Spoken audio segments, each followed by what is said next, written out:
Meeting to order at 6:30. And we have Stephanie and Donna who are presenters tonight. So welcome. We're glad you're here. Yes. Okay. I know. We need a motion and a second to, we have just so y'all know, there's a revised agenda. And we put the voting first. And I just want to make sure everybody knew. So do you have any changes to the agenda or any changes or corrections or additions to these minutes? If not, then we need a motion and a second to approve the consent agenda and so moved. Thank you. A second. Thank you. All in favor, say aye. Aye. Opposed? Okay. It is adopted.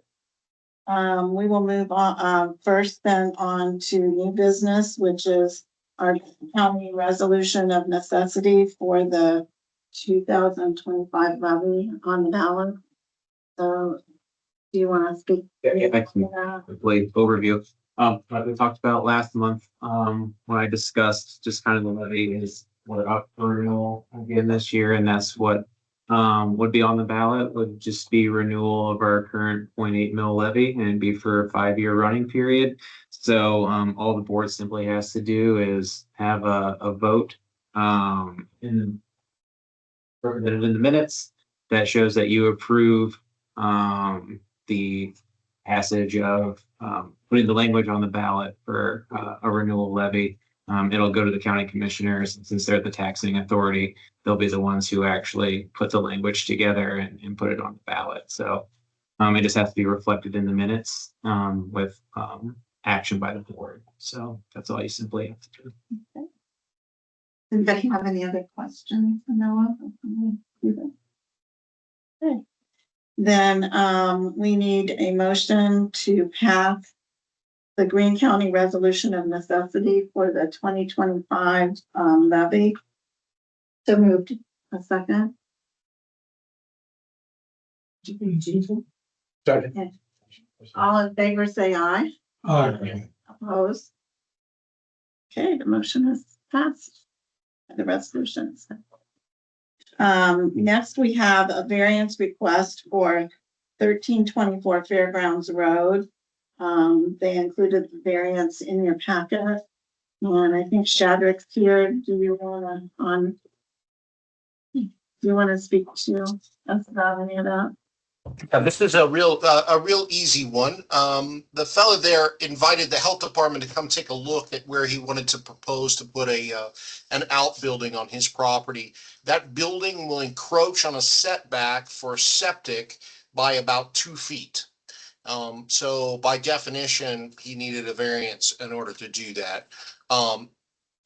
We fully recommend that the Board of Health pass this one. He could just as easily have done this whole thing and left us out of it, but he did the right thing by involving the health department, and we appreciate that kind of cooperation and would love to see this one approved. As far as the implication for public health, there is none. There's nothing magic about the 10-foot setback from septic components. We just got to draw the line somewhere, and that's where we put this one. So, Other questions for Shadrack? If not, may I have a motion to approve the variance request for 1324 Fairgrounds Road? Second. Second. All in favor, say aye. Aye. Opposed? Okay. The request is good. thank you all. Thank you. Thank you. We'll move on to the finance reports, Noah. Alrighty, so halfway through another year. So for this month, you're reviewing mid-year financials. So 50%, relatively speaking, would be what you would use for revenue to see if we were on track in most of the funds. But again, some of them can fluctuate with what season we're in on whether or not they've really received their adequate revenue or on pace at that point. So up at the top, you have your revenue, and then we're going to look at the general fund as our largest source. We want to see where that's at. That's 66% collected, and it's up 34% from last year. The next two largest funds would be 037, which is the Community Health Services General Fund.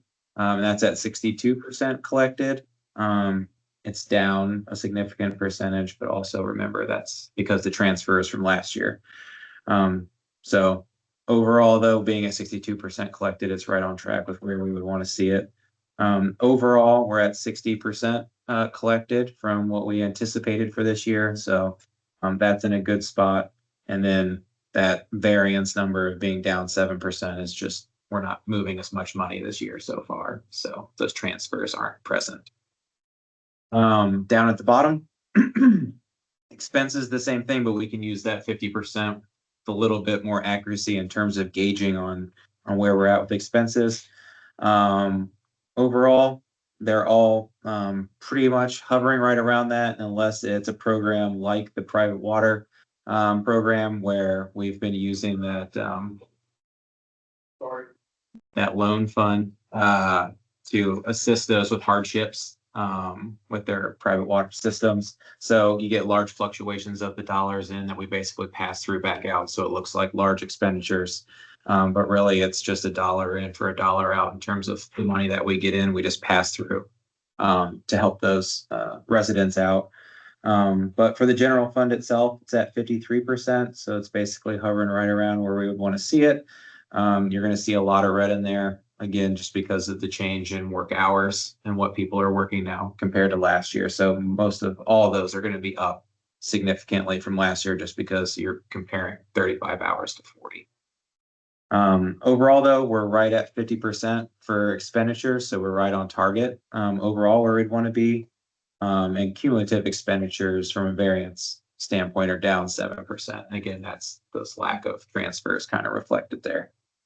Overall, over to the side with those financial health indicators, focus primarily on just how efficient these funds are operating. So that's that operating ratio of 100%. You want to see 100% or less, means it's operating pretty efficiently. There's a handful of them that are over that 100%, primarily grants because of the spinning down of the money. And when that money comes back in, it's not always regular reoccurring. But overall, we're at 84% for the department as a whole. And that's really healthy operating ratio. So any questions over the income expenditure report? All right. Next report, it's on your goldenrod paper. It's your voucher summary. So those are the expenditures for the month. Just give you a handful of minutes to look through that and then field any questions that you have.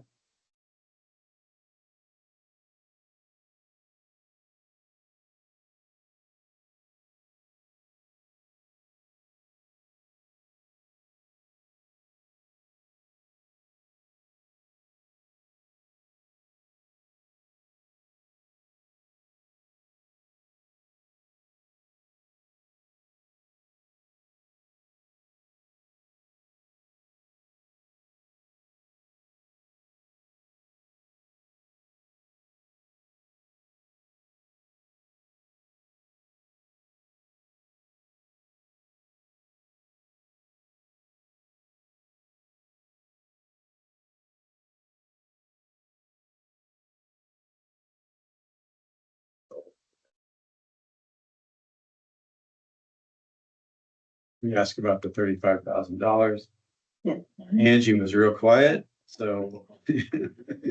Cedric, Yeah. there's an expenditure on there of approximately $35,000 on the water pollution control loan fund. So do you want to update us on the status of all of them, the 5 or 6 that we've done this year? It's paid to an excavating company, I believe. Van Dyne? We can't hear you. That's because I have my mic off. Sorry about that. That was for construction of a sand mound down on, I believe, Hussey Road, just outside of Bowersville. Mounds tend to be expensive. They can go 40 and 50,000 sometimes.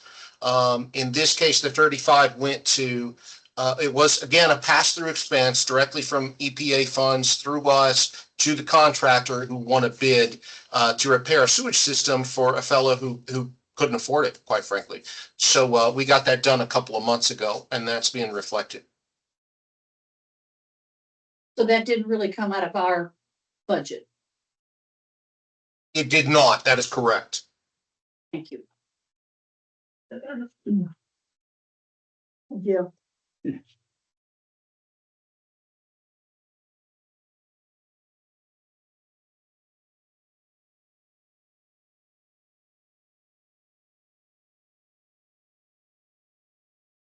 Any other questions about the voucher summary?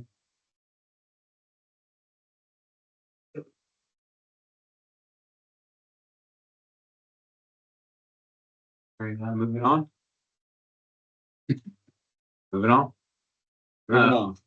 Moving on. Last report is the appropriations transfer. So that's on your salmon color paper. You're gonna see that 35,000 is on there again. So that's pulling the money out to put it in there to pass it through. And then we have the second largest one on there is going to be the 29,000.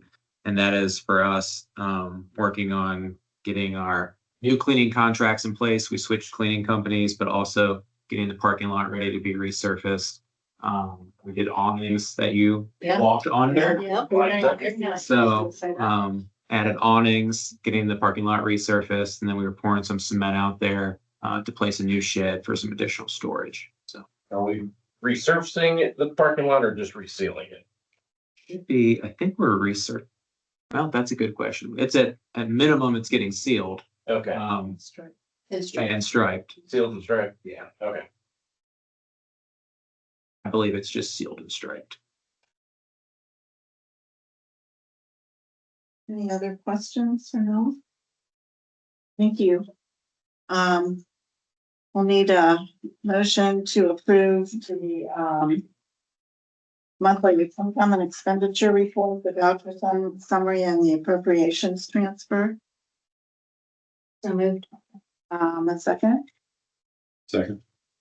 All in favor, say aye. Opposed? Okay, we are approved. We'll move on to additional business. And I think the first thing is the addition of the data analyst position within the planning, promotion, fairness department.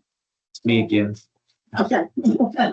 I introduced it last month, so it was introduction, gave you some time to look at it and think about any questions you may have had.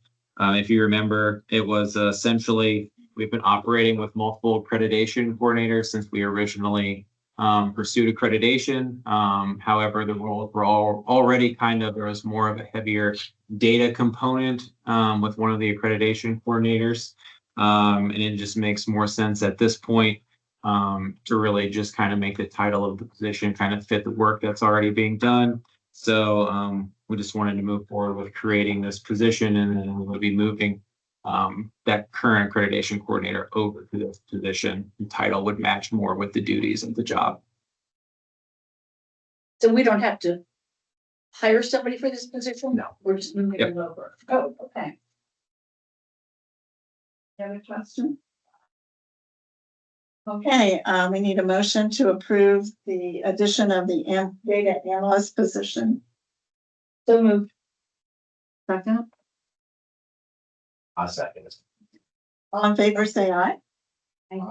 Opposed? Okay. Approved. Next is the re-accreditation update. And please see your FAB report that's in your packet.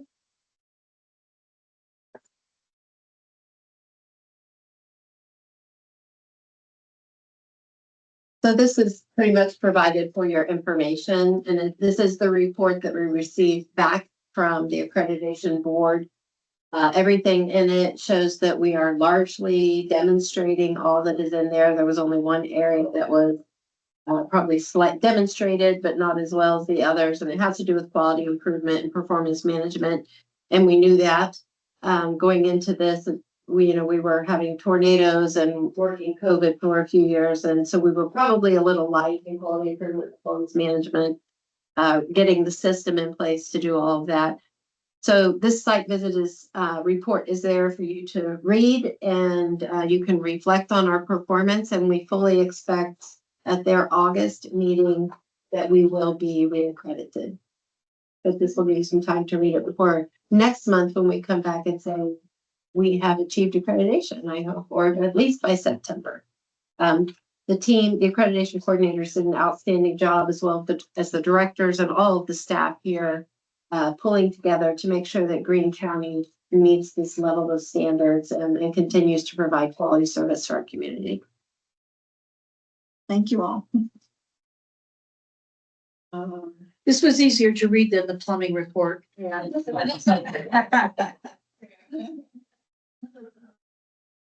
Thank you very much. Next, we have a presentation on Family Connects Ohio by Stephanie and Donna.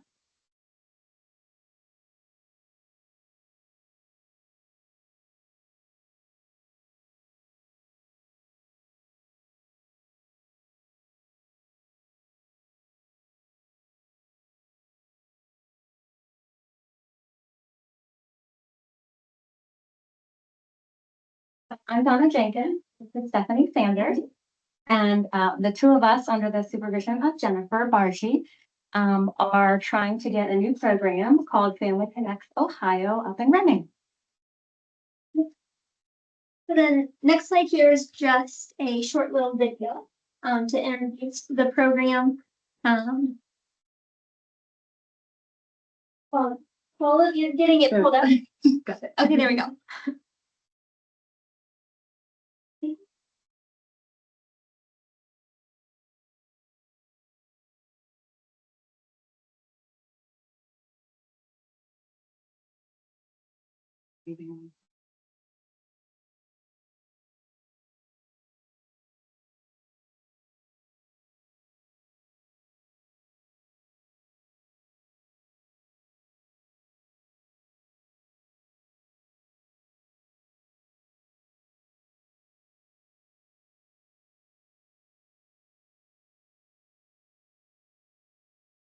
If that sound.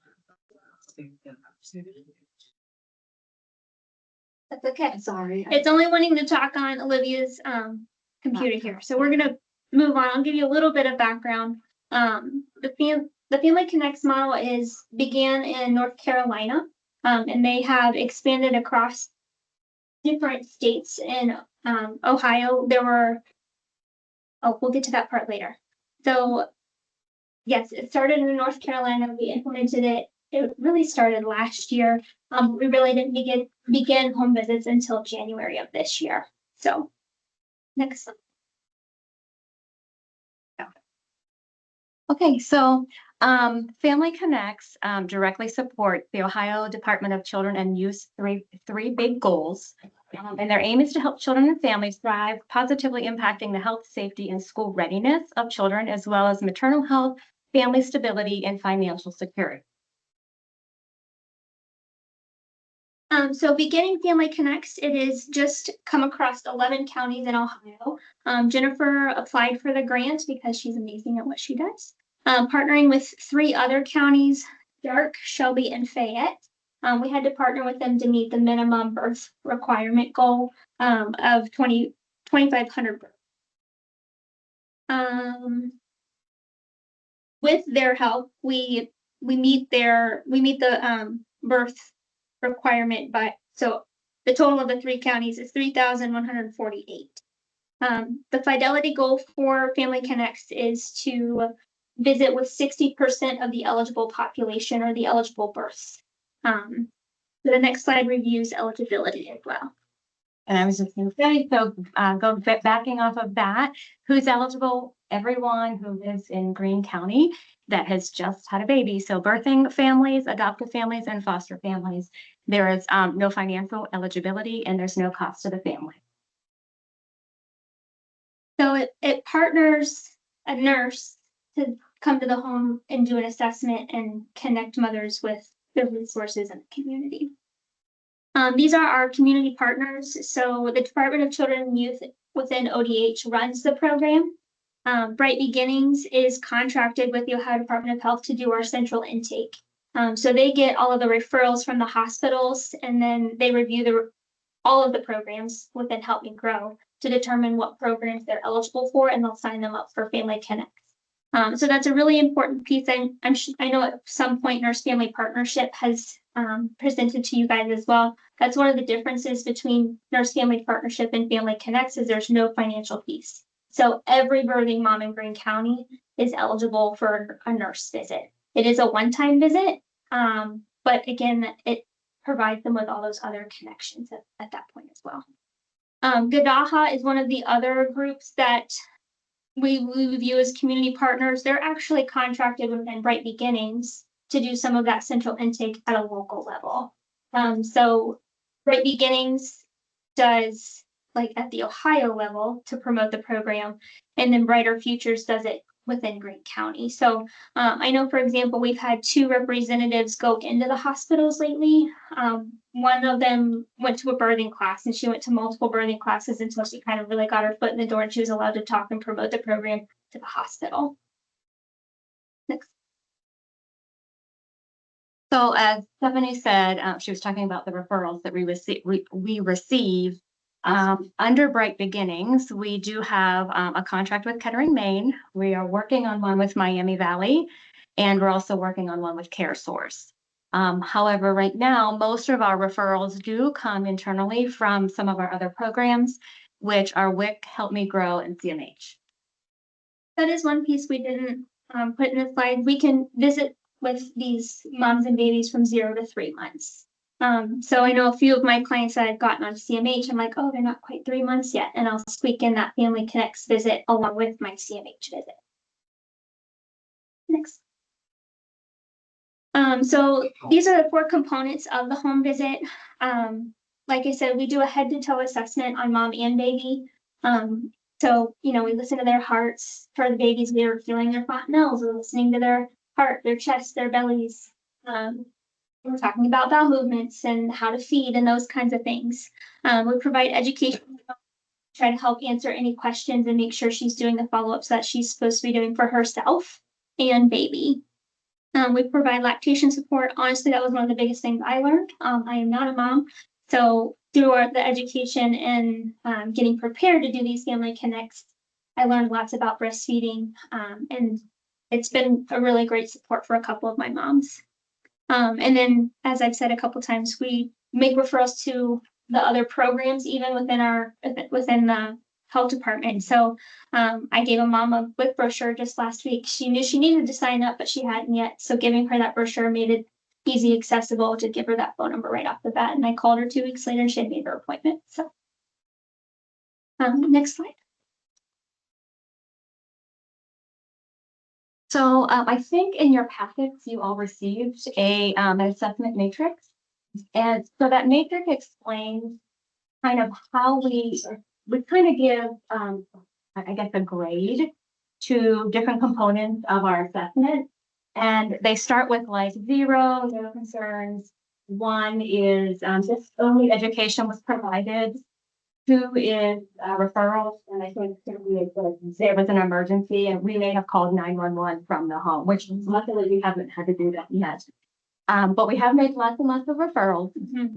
But under the assessment matrix support for healthcare, for maternal health, one of the things that we do is we make sure, well, first of all, we check mom's medical history before, during, and after delivery to see if there have been any changes. We make sure that she has her postpartum appointment set up, and if not, we can help her do that. We will get her vital signs. We discuss family planning. And then, as Stephanie mentioned, bottle or breastfeeding. Does she have any questions? You know, if she's bottle feeding, you know, what formula does she have? Is she signed up for WIC if she qualifies? Another thing that I kind of found interesting when talking with these moms know when to call the doctor and when to call 911 for their baby. No one talks to them, so they say about when to call 911 or their doctor for them. There's a lot of hands out. There's a lot of education from Family Connects International. And one of the hands out I always go over with moms and actually give them is when to call for themselves because everybody's so worried about baby. They kind of forget mom's important too. So for support for infant care, we do vital signs and we get the baby's weight. We do talk about what's your plan if you're going back to work? Do you have daycare set up? Is, grandma going to watch baby? What's that going to look like for you? Does baby have health insurance? Does baby qualify for WIC? What about immunizations? Did they get that first immunization at the hospital? We talk about feeding cues and what to do if baby's crying. We talk about the Dolly Parton Imagination Library, and if they haven't already signed up for it, which a lot of them have, but there have been a few that haven't, we either, give them a handout and say, here's how you can do that, or would you like us to sign up right now for that? So, let me go back real quick to mom, because I think this is important.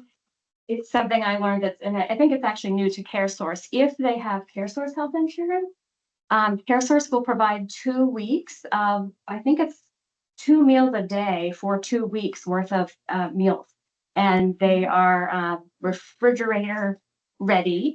And but a lot of moms don't know that.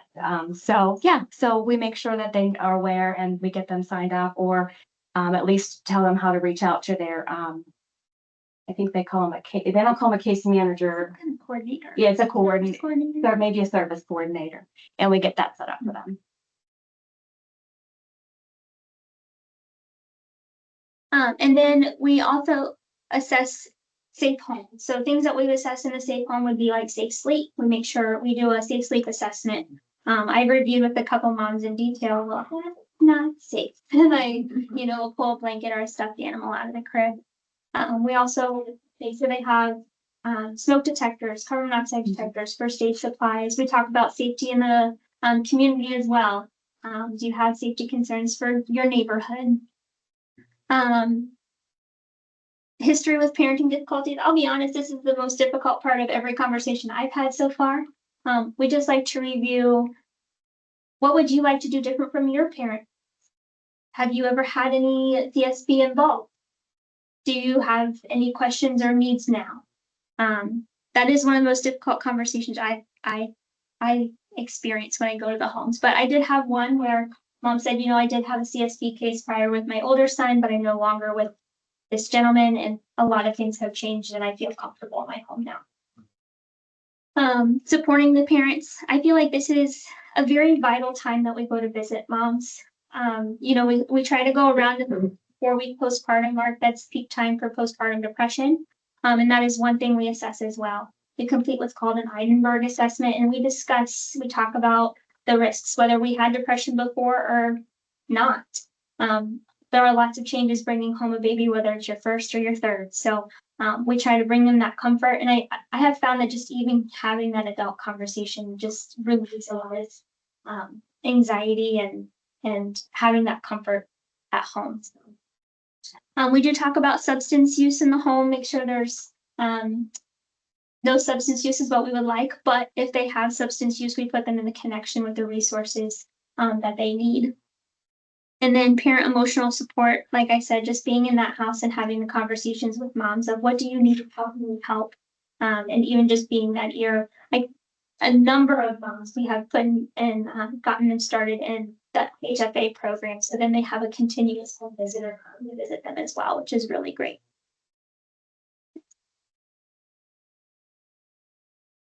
Before I go into this, do you want to talk about the rat? Oh, I did not. Okay. That is one of the RAT assessment is the relationship assessment tool. So that's where we discuss domestic violence. I unfortunately have had a mom where that was a concern. So I gave her the tools. She didn't feel comfortable discussing a lot about the situation, but the gentleman was no longer living in the home. But I gave her those tools and a magnet to put on her refrigerator. I tried to gently remind her that nobody should be making you feel this way. And I'm glad you feel safe in your home now. And that was one of the families as well that I got the HFA team involved in, and then there was continuous follow-up in the home. Thank you for that reminder. So why Family Connects? So this is a lot of data that was pulled from Family Connects International, because unfortunately we have only been up and running for about 6 or 7 months. So we don't have a lot of this data from our county, but what they have discovered in Family Connects International is that the American College of Obstetrics and Gynecologists recommend contact with providers like nurses to address postpartum needs. Emergency room visits are down. Moms who use Family Connects were 28% less likely to report postpartum anxiety. And nurses are voted America's most trusted profession. So a lot of good reasons. This slide here is just a resource page. So the top link there is the web link for the Family Connects Ohio web page. The next link there, the community resource directory, we actually utilize that a lot during our visits. So that's where you can go and you can search your resources for your zip code. So if say a mom needs a food pantry, you can search food pantry 45324 and it'll bring up food pantries in your zip code. So it really helps limit down for and makes it easy accessible for parents to use to find resources that they may need. And then the last link there is just the referral page. It's actually the same referral page for all of the Help Me Grow programs. So when you go to that web link, you can click Nurse Family Partnership or Family Connects or HFA or any of those programs. And that's how they get into central intake, and then central intake can get them to us and scheduled for a visit. So at the end of our visit, we have a lot of documentation to do, but then central intake does a follow-up phone call, and this is some of the feedback from some of the visits that we were able to complete. I think this is a good point to share at least a couple of our wins too. I always like to point out the best parts of these visits. Some people think they're not very valuable. I went on a visit where baby was 4 or 5 weeks old. Mom had a C-section and hadn't had a postpartum visit. C-sections are supposed to be assessed 2 weeks after delivery, and she told me she had soaked in the bathtub. Not ideal. So she also expressed that she really didn't care for her delivery team. She didn't feel like she was treated well in the hospital. So she was really uncomfortable even going back to them. So during that visit, I was able to connect her to a new OBGYN right around the corner. It was still Kettering Health, but it was a different team. So that gave her reassurance that, you know, she is visiting a new team. She doesn't have to feel the pressure of going to a team that she didn't really appreciate their care. And it was more convenient because it was closer to home. And during the follow-up call that Brightwood Gaines made, they confirmed that she had followed up with that new team. So I just think that's a huge win. There's lots of risks involved when we don't follow up after a C-section. So she connected with them. So the biggest win I would say I had was I went on a visit. I don't remember how old the baby was. She was very, very young, 2 or 3 weeks old. And when I weighed the baby had lost weight. And so talked to the pediatrician, talked to my supervisor, Jennifer. Everyone wanted her to go take this baby to the emergency room. This baby had lost a significant amount of weight. In talking with mom had been told that you can overfeed a newborn. So she was restricting the amount of formula that the baby could have to 2 ounces only. Mom didn't have transportation and refused to use like the transportation that was available through like her health insurance and things like that. So we all kind of made a deal and came to an agreement that I would go back out. We would do lots of education and I would go back out the next day, 24 hours later, and weigh the baby again. And mom was in agreement that if I came back out and baby still had lost weight, she would call a friend and get the baby to the emergency room. So we talked about like, okay, mom said, well, you know, I don't think the nipple on this bottle is really working anyway. And so we talked about, you know, changing out the nipple and feeding this baby on demand and do not stop until this, like, just feed this baby until I come back. And I think the baby gained 4 ounces.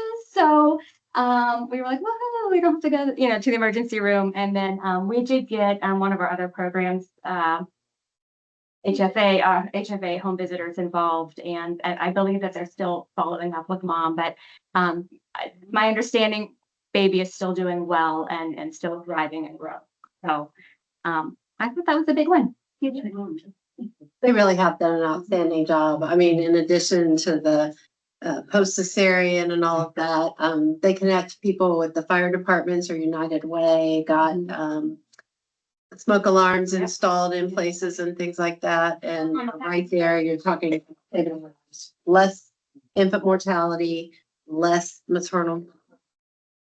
And that was like the first 14 families, and now that I think we're up to about 40, we have to 40 families that, not yet. We're growing. One of the challenges that we see though is getting the referrals in. Part of that data fiasco over at Kettering, I think kind of inhibited us a little bit from maybe getting referrals from the birthing hospital we have here in the county. But we still have bright hopes for it. And the partnerships that we have are excellent. And I just really think this program will grow and take off, and they've done an outstanding job with it. So The end goal for the state is for it to be statewide. yeah, the governor in his budget actually put money in there for Family Connects to go statewide, and then it got stripped out. However, some money was restored by the Senate to still support home visiting. But this particular program will not be expanding yet. So we're not giving up on it, but a lot of counties want it. We were able to get it because we already had Help Me Grow here with our other programs. And like they say, Jen reached out to the other counties to partner together to get that minimum. Yeah, that was good. She jumped on it, yeah. She's very smart. So the other smart person, I just want to mention too, you don't know this, but Stephanie told me today that she just completed her last class to get her MBA. So we're having a very I'm so proud of you. Do you find most of the mothers are receptive? Has anybody flat out turned you down? Unfortunately, yes, we have had a few straight up turn us down. But we try, I mean, we all know the gentle way of nurses. We try to give them options. Well, how about in a couple weeks? Let's see how you feel then. Are you available to at least do a televisit? So then we at least are having the conversation. I think we've only had 2 straight up, maybe 3 straight up saying no, thank you. Well, one just stopped answering me. She's persistent. Well, then. We also do send a letter.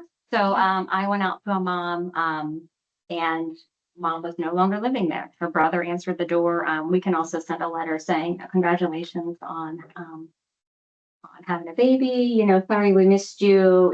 What can we do? How can we meet you where you're at? Unfortunately, she had moved to Montgomery County, so she no longer qualifies. So, but yeah, we do. I'll text, I'll call you, I'll send you a letter. I'll do whatever you need. So. Do the patients contact you first, or do you contact the patients? So Bright Beginnings contacts the patients. So Kettering Health Hospital, for example, Kettering, Maine, they agreed to send a report with all of the Greene County births to Bright Beginnings. Then Bright Beginnings goes down that list and calls every family that is on that list to try to get them to get scheduled with Family Connects. The end goal for Bright Beginnings is to do bedside recruitment. The hospitals aren't totally on board for that at this point. I hope they do. As a previous bedside nurse, I would see how it would be confusing because not everybody is eligible. So as a bedside nurse, you can't be like, oh, they live in Greene County, they're eligible. Oh, they live in Montgomery, they're not eligible. But Bright Beginnings is the team that makes those calls and reaches out to the families and they schedule the appointment. So they schedule the appointment and then we get the notification, oh, baby Jane has been scheduled for a visit on Monday the 2nd at 2:00. And then it's assigned to either Donna or myself, and we just add it to our calendar and we go that day. We did learn very quickly, we don't ask, are you still interested in your visit? We just say, hey, just a reminder, we're coming out Tuesday at 2 p.m. We don't really give them an option because if you give them an option, they'd like to cancel. But if you don't give them an option and you just go. How early during pregnancy do you make a contact with them? I don't think they make the connection until after baby is born. Oh. Well, that's not It's true. that's not you true have because one. NFP, sometimes Yeah, there's like a waiting list for when they deliver. So Yeah. I don't know the answer to. There's different programs Find for out. each of those through Help Me Grow. And Right. some of them is pre-birth, and so I think it's a third trimester that you can start getting connected. Mhm. And then after that, because it's through Gadaha. Yeah. Who I work for. And I became familiar with Help Me Grow when there was a change in leadership. So, but the CR team, the central intake teams, they're located in our space now. And from one there who like to have fun, but they're very, very busy as well. And so they're always calling patients and trying to get you set up. Okay. How long is one of your typical visits? Mine's they could be about 2 I hours. would say mine are usually Between about 1 and 2, yeah, depending on if they have a lot of services already set up and I don't have a lot to offer them, it goes a lot quicker. Like if they're already signed up for WIC, they already have mom's meals. They don't have any risk factors on the assessment tools that we do for postpartum depression, safe sleep, and domestic violence. It goes a lot quicker. But if there are a lot of issues, it can take a while. I did have one that took 3 hours, but she was 15. So there was a lot of TLC involved in that visit. So. Any other questions? Thank you very much. Thanks for having me.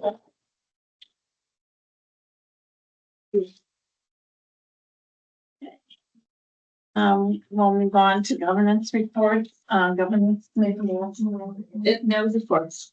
Performance evaluation, planning and finance, Andy. Is there any other business anybody would like to discuss or bring up?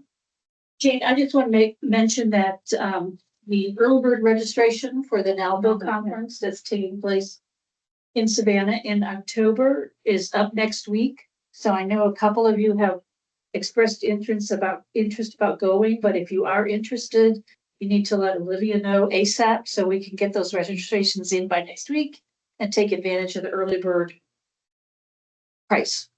Right. Always a good conference. Oh, good. Yeah, I learned a lot. I was on the Ohio membership one that went out, and it was asking for information about who my contact would be in Greene County. I was putting you down. I'm sure that one. It also asked for an email. I just used your email. All goes to Olivia. Yeah, She handles all the paperwork. Yeah. Did I just put you down? Oh, well, you can put my email, or if you let me know, I typically will do the registration. Okay, so this is for the Ohio one. The OABH one that's Yeah. coming up. Yeah. Yeah. Is what he's that's talking September. about. Oh, okay. Yeah, You can still. okay. Yeah, just email me. I don't even think that costs, does it? No, it's free. Yeah. Yeah. It's free. You might have. And it's on a Saturday. Right.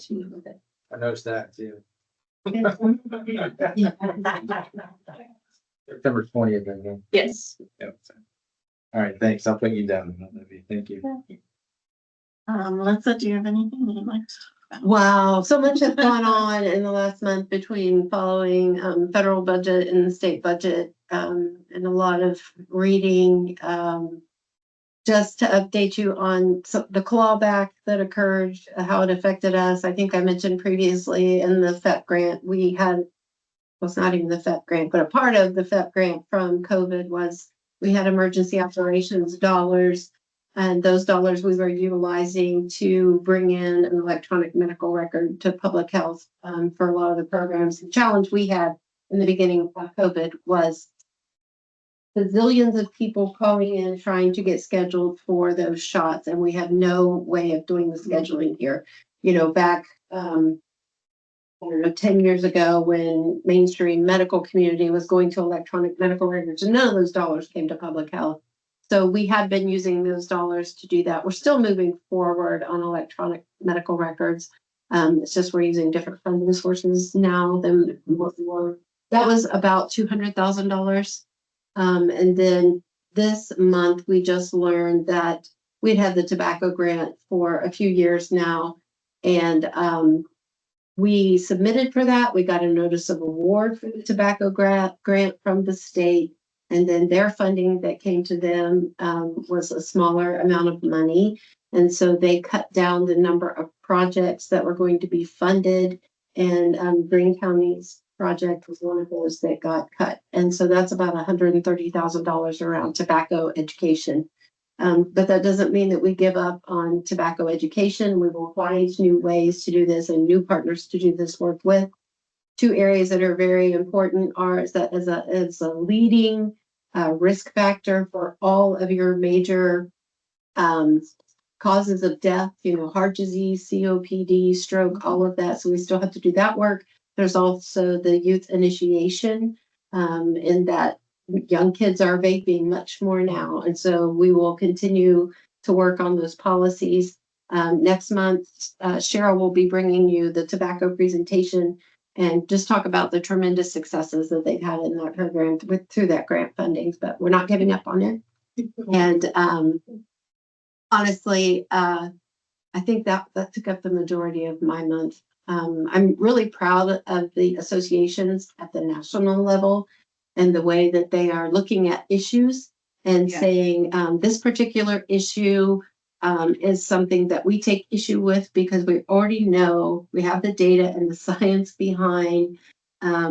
It should not be this way. So I'm proud. Right now we don't have our hands tied behind us with COVID, and so they have really come together, medical and public health together, and come out against some of these policies, I guess, that are coming down and standing together against some of that. So I'm very proud of our national associations, our state associations, as we worked through the state budget.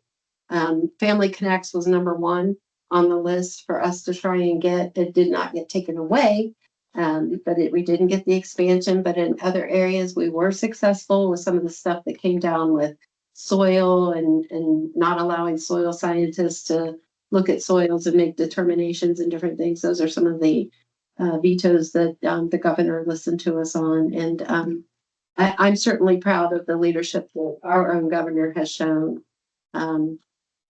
throughout his entire time. I would say he's had tough decisions to make and he made them. And for the most part, he, I would agree with a great deal of them. So some of them not, but that's okay. I have three questions, if Yes. I may. Number one, marijuana. Are we doing any proactively taking any educational steps? Not waiting till what we did with tobacco. And the second thing is that any of this money for tobacco thing, is it being channeled to marijuana by any chance? It is not. And the way that the tobacco settlement dollars, we would have liked them to be, would have gone more towards prevention and all of that, and that did not happen. This board has spoken out previously when marijuana was being put on for passage, and I think it was issue 3 at the time, and doing presentation, talking about the harmful effects. In-house, I would not say that we do any specific education around that. I think that we've talked about it certainly with Cheryl's group and our health educators to do. But it's becoming more of a growing concern, as well as alcohol in youth and things like that, and how to educate parents about the signs and symptoms of that. And I think that you will see more of that from us as we move I forward. understand that we should not and we cannot and we don't control people's freedom of doing what they want to do. But, don't wait till what we did with tobacco. And now we're spending billions and billions of dollars and educating them at a very early stage. And if they still do it, that's up to them. It would be a good idea to start it now rather than later. I hope that because it was not tobacco money, but smoking money. If it's smoking money, then it can be applied to that one. Yeah. But Yes. That was tobacco specific, I think. it's tobacco specific. Yeah. How can they use that money for vaping then? Because vaping is not tobacco, I think it includes the nicotine. Yeah. it's nicotine. Mhm. Interesting. So there's a distinction between nicotine and then you get tobacco versus marijuana. Which is another product that people put in their mouth. But it's, on. but it's the nicotine thing that we're still. Yeah. on. The justice system and it's very dangerous. Any other question? Anything else? Nancy, did you have anything? No, that's all. Okay. I guess. We keep here. So our next meeting will be August 7th at 6:30 PM here. And we just need a motion to adjourn. So moved. A second? Second. All adjourned. After the meet, I just wanted to share with all of you, I know last meeting, there was some discussion about maybe me not being here. Noah was here. I call that one the Noah show because he had the majority of that meeting under him. And he's doing a great job learning how to do all this stuff. We have requirements in this policy for being able to do the video conferencing for all of you. And what I was doing was, we all need to be aware that the audio doesn't always pick up. So make sure that when you are speaking in this meeting, the law kind of says people watching have to be able to hear you and hear your deliberations. And the other thing that I was monitoring for was when Olivia over here, I think it was Noah, was doing a presentation. What I saw at home was all of you, and we needed to see the presentation and just toggle some of that back. There's one more area where I have concern that if we did do all virtual, and the voting will have to occur by roll call. So I don't want you to be caught off guard by that. And I thought if we iron out a lot of these issues early on, it'll go very smoothly later on when lots of people are watching you and interested in your deliberations and stuff. So that's what I was doing. So I apologize to anyone who thought maybe I was snacking and eating bananas or something. I was not doing that. Yeah, I had some problem last time with Zoom. I tried my best, but that is not because of the Zoom. I think it's